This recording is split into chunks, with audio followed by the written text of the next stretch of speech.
Welcome to the Reclaim Fitness podcast, where we challenge what the fitness industry provides for us as women and birthing bodies and caregivers, and discuss what it looks like for us to reclaim this space so that it serves us. I am here to create a supportive community that empowers by providing knowledge about our bodies and encouraging you to find what is right for your body. My name is Susan Hathaway. I'm your host. I'm a certified personal trainer through the National Academy of Sports Medicine with added certifications in prenatal and postpartum fitness through Girls Gone Strong and Mama Strong. So please join me as you go about your day. Maybe you're going for a walk. Maybe you're folding your laundry, lying next to your child who refuses to sleep, or maybe you found a few minutes to yourself. Either way, I'm here with you and we'll get through this together.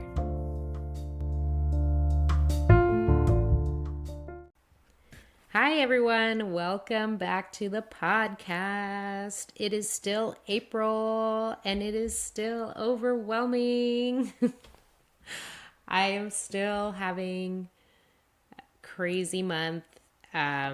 It's gotten better, I gotta say. We are no longer all sick, just some of us. And actually, I never got sick, so I'm actually doing okay. But, you know, even when you're not sick, you have to take care of people who are sick. It feels like you've been through the sickness sometimes. So that's where I'm at. I am tired. I am not getting a whole lot of sleep. And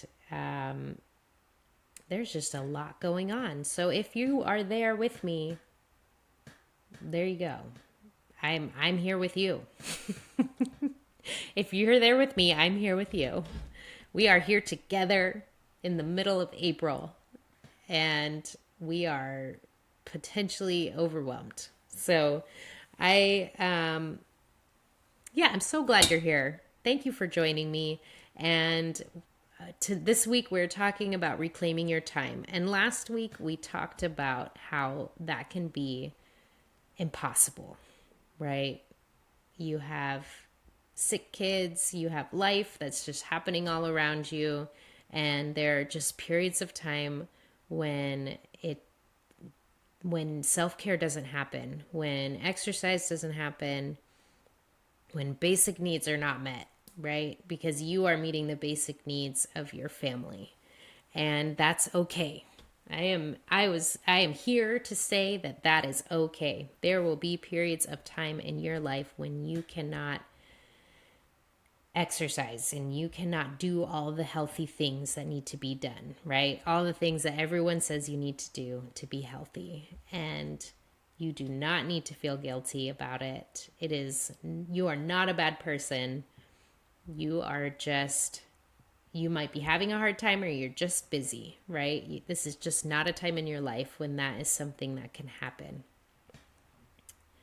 So this week, I'm continuing that thought and saying that I like the idea of the fact that we go through kind of waves of, we have waves in our life, right? Our life kind of takes on periods of time where things are very busy, or, you know, you have something going on in your life, and then the wave crashes, right? And you kind of move into this lull where not as much is happening. And then it builds again, right? And you go through these periods of time where there might be a lot of activity and then not a lot of activity, or a lot of sickness and not a lot of sickness. It's just lots of waves of things. Things pass through our lives and then they pass on, right? All things must pass. In the words of, what is that, George Harrison, right? All things must pass away. And sorry. But I know, and that actually isn't always the most helpful saying for me. I know sometimes when I'm in the middle of craziness and overwhelm, being reminded that it will pass, and I will come to a time where it is no longer, these things no longer feel so big and in my face, that it's not helpful to hear that, right? Or it feels like, well, what am I going to do about it right now? Right now I'm still overwhelmed, so I don't know what you want me to do about it. But it's also a really nice reminder, right? Of, yeah, okay, this is going to move on to something else.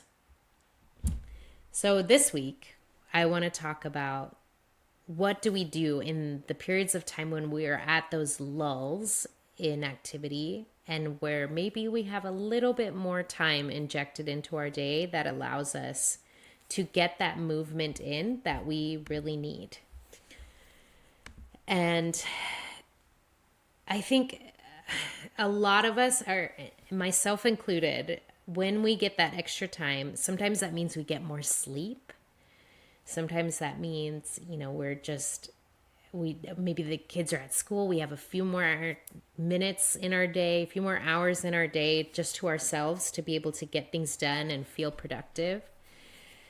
And that can really motivate us and get us to a place where we feel like we want to start adding things onto our plate.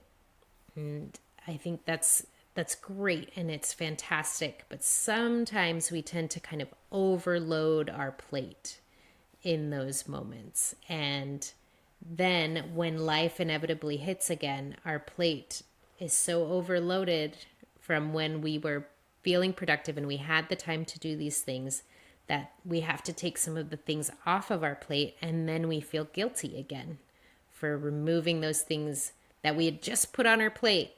And now, we're having to drop off these good habits, good self-care practices that we had just gotten used to doing or just gotten into doing, and we're feeling so good about doing. And now everyone's sick again and we have to stop. So what do we do? What is the solution to that problem?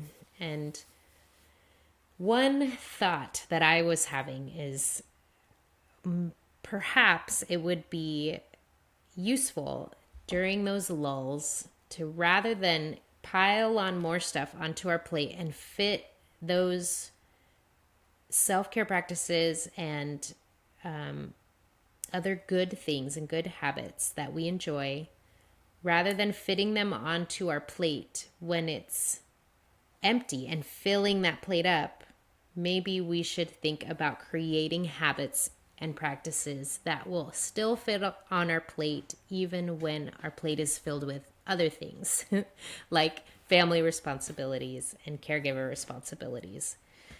So I hope that makes sense. If not, let me expound here. So basically what does that look like? In terms of movement, right? Since I am a fitness instructor, I'm going to talk about fitness. So in terms of movement, rather than when you have those lulls in your day or in your life, rather than thinking, okay, I have time, I'm going to start going to the gym every morning after I drop the kids off at school or before, 6 o'clock in the morning. I'm going to go to the gym. I'm going to work out for an hour every day or 3 times a day, whatever, or three times a day, 3 times a week. 3 times a day is really, you're really feeling it if you're doing 3 times a day at the gym. Or I'm going to start a new meal plan, right? I'm going to start planning meals every week, and we're going to eat healthy. I'm going to fit in the vegetables, all the things. And you start making all these changes, and they're good. They're good things, right? They're good habits that you've been wanting to do, and that make you feel good. Maybe it's even like getting out and doing a hobby that you really want to do.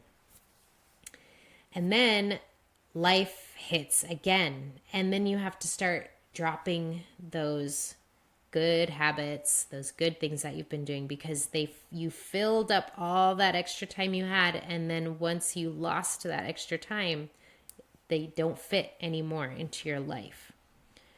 So possibly what we can do, my suggestion in this moment, as someone who goes through these moments very often in my life these days is when you have those lulls in your life, find ways to fit in your movement practices, your self-care practices, and your hobbies and things that you love in a way that when life comes back at you in the crazy way that it does, you're able to still fit those things in. So that might mean for a movement practice, when you have time, rather than making plans to go to the gym for an hour every day or every couple days, think about coming up with movement practices that you're able to do in 10 to 15 minutes at home, right? Or maybe just keeping it to 1 or 2 exercises that your body will most likely need in those tough moments, right? So I know that when I get stressed out, I get a lot of neck pain and shoulder pain, and and that only exacerbates my stress, right? I have this shoulder pain and neck pain. It gets worse when I'm stressed, and then I get more stressed because it hurts. And so I have figured out 2 to 3 stretches that I really, really like that just make me feel so good, and they relax my neck area, and a couple of two exercises max that strengthen an area that helps my neck and my shoulders. And I know that those are my go-to exercises. I have them written down somewhere. I have them on my phone in my notes. And so when I am stressed out and life's coming at me and I don't have time to do a full workout, I know that if I at least do those, it will take me a tiny baby step in the right direction to at least help me with my neck pain or help me prevent my neck from getting overly tight so that my stress continues or gets worse as the week goes on, right? So take that time when you have that lull in your life to maybe practice just doing those few exercises. So rather than feeling like because you have the time, you need to completely shift your lifestyle so you'll never get to those stressed out places again, think of it as you will probably come to a place where you will be stressed out again. Because life is difficult or life can be chaotic, right? And unpredictable as a caregiver. And we know that, things that we can't control are going to come at us, and we will likely get stressed out. And so what are things that we know happen when we get stressed out? What are the pain points in our body that we feel? Do we get back pain? Do we get shoulder pain? Do we get super tight? Do we just get really tight all the time? Do we have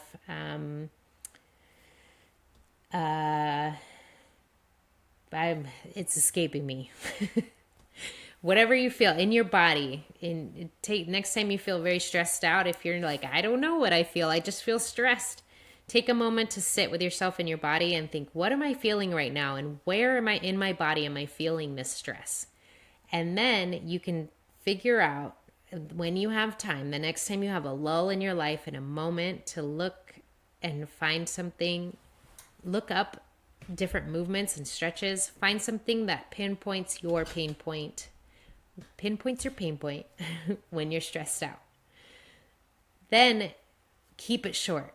Only a couple things, because you are not going to have time to do any long involved practice, and you probably won't feel like it. So when you're feeling stressed out or tired or overworked, you're probably not going to feel like getting on the floor and stretching out your pec muscles, right? You're going to want to sit on the couch and scroll through your phone because you're burnt out and you're tired, or you want to watch TV and watch the latest episode of Love is Blind on Netflix because you're tired and you're burnt out. You don't want to deal with anything anymore. And that's a very real feeling. And we all feel that. And so find something that's really, really simple and easy, and you know that that is all you're going to do. You say, that is it. That is all I'm doing today. I'm just doing this one stretch. That way, you're not approaching it as, if I start, I have to do half an hour's worth of a workout. Or if I should do a half-hour workout. This one stretch is not going to do anything. Don't let yourself get into that kind of thought, because then you won't do anything, right? You won't be motivated to do anything at all, because you feel like you have to do more than you want to do.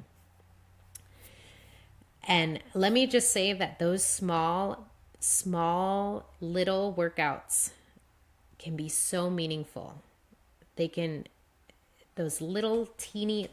itty bitty little workouts, that one stretch that you do, that one deep breath that you take, can make a difference. And it is enough. And it may also look like you learning how to pair movements with other tasks, right? Maybe it's picking one or two exercises. Maybe it's pairing it with something like brushing your teeth or laying down and playing Legos with the kids, right? As you're doing that, you're stretching. You're doing a stretch because you're already on the floor, or you're doing a few squats while you brush your teeth, or you're stretching out your hamstring while you're on the computer, right? Those small things, that's you taking care of yourself in the midst of everything that's going on around you. And that matters. It's meaningful. And those are the small things that are going to help carry you through your week and help make those stressful moments a little bit shorter. Those stressful times in your life, those stressful waves, a little bit shorter. And lastly, I just want to say that those things are absolutely 100% enough. They are enough. You don't have to do any more than that. That's in those periods of time where you are just having a hard time, they are enough. Even in those lulls, I would say practice just doing those one or two things, even when you have time to do more. Say, today I am just going to do these 2 stretches. I'm just going to do these 2 exercises, and that's it. And that's enough. Practice feeling that way and not feeling guilty for only doing those things, because those things count. They are helping you. They are taking care of you, and they are enough. And I think that's revolutionary, right? In a world where everything around us is telling us to do more and we're not doing enough, deciding for yourself how to take care of yourself when things are overwhelming and life is chaotic in a way that is graceful. You're having grace for yourself and how you're feeling, and understanding and kind to yourself is revolutionary. So that's what I have for you today. Find a few moments in your life to find those few little movements that will help you the most. And remember that those things are enough. And you are enough. And remember, you are already strong. You are already beautiful. And you and your body deserve love. Thanks for joining me today. Bye.